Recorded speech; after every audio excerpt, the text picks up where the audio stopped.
Ukhuzani dlamlenze uMfampongozi uyaqhubeka uvezela abantu ubuhlakani noma itekhnoloji equkethwe imoto yakhe. Phambilini lo mculi wakwashaya ividiyo eveza ukuthi imoto yakhe ayikwazi uku-overtake unga-indicated, kanti futhi uyaqhubeka uyaveza ukuthi kune-option ekuthiwa i-lane controller la khona ehamba kuleyo lane kungekho umuntu oyi-driver noma oyi-controlayo, eyi-controller yona.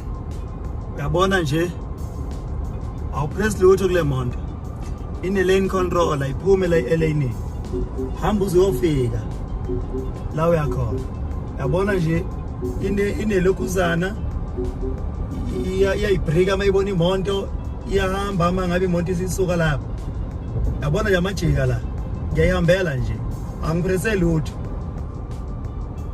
Yabona nje awupress lutho kule moto, ine-lane controller iphume la elane, hamba uzofika la uyakhona. Yabona nje inelokhuzana iyayibrika mayibona imoto iyahamba uma ngabe imoto isisuka lapho. Yabona nje amajika la ngiyayihambela nje, angipresse lutho.